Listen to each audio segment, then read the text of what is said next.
23 नवंबर और 24 नवंबर 2 दिन पूरे गुजरात राज्य में मतदार सुधारणा का आयोजन किया गया है, जिसके लिए शहर अहमदाबाद कांग्रेस के महामंत्री सफ़ीभाई टायरवाला ने एक मैसेज दिया है।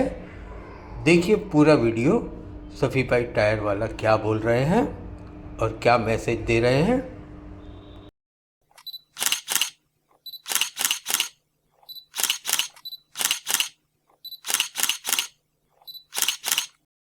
अस्सलाम वालेकुम रहमतुल्लाहि बरकातहू।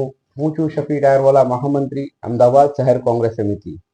તારીખ 23 નવેમ્બર અને 24 નવેમ્બર 2024ના રોજ મતદાર સુધારણા કાર્યક્રમ રાખવામાં આવેલ છે। તમામ મતદાન કેન્દ્રો પર આ સુધારણાનું અભિયાન ચાલુ છે સવારે 10 થી અને 5 વાગ્યા સુધી।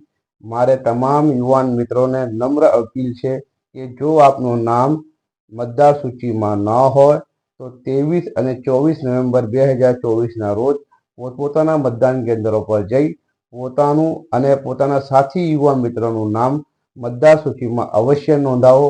ખાસ કરીને જે મારી બહેનોના લગ્ન થયા હોય, એના સરનામા ચેન્જ થયા હોય, એ પણ પોતાનું નામ મતદાર સૂચિમાં અવશ્ય નોંધાવો।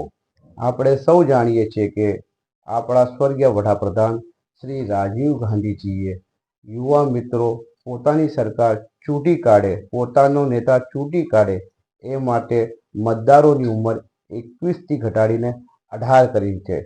આજે રાજીવ ગાંધીજીનું આ સપનું સાકાર કરવા માટે મારે તમામ યુવા મિત્રો જે 18 વર્ષ કે એનાથી વધુ થઈ ગયા હોય તો ખાસ કરીને આપ પોતાનું નામ મતદાર સૂચિમાં નોંધાવો, જેથી કરીને આવનાર તમામ ચૂંટણીમાં આપ લોકશાહીના પર્વ તહેવારમાં ભાગ લઈ શકો, પોતાનો નેતા ચૂંટી કાઢી શકો, પોતાની સરકાર બનાવી શકો।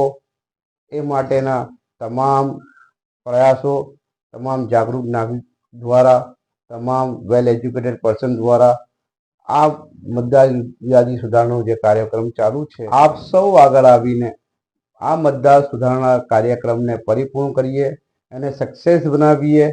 અને મિત્રો, આપને હું જણાવવા માંગુ છું કે આજે કોઈ પણ સરકારી ક્ષેત્ર હોય કે પ્રાઇવેટ ક્ષેત્ર હોય, ગમે તે કામ કરાવવા માટે જવાનું થાય ત્યારે પહેલી ક્ષણે એ આપણાથી આપનો આઈડી પ્રૂફ, સરનામું પ્રૂફ માંગે છે। હું આપ સૌને જણાવવા માંગુ છું કે આ ઇલેક્શન કાર્ડ ખૂબ જ અગત્યનું ડોક્યુમેન્ટ છે। નાગરિકતા પુરાવા તરીકેનું પણ આ ખૂબ જ અગત્યનું ડોક્યુમેન્ટ છે। સરનામું અને પોતાનો નામની આઈડેન્ટિટી તરીકે પણ આ ખૂબ જ અગત્યનું ડોક્યુમેન્ટ છે।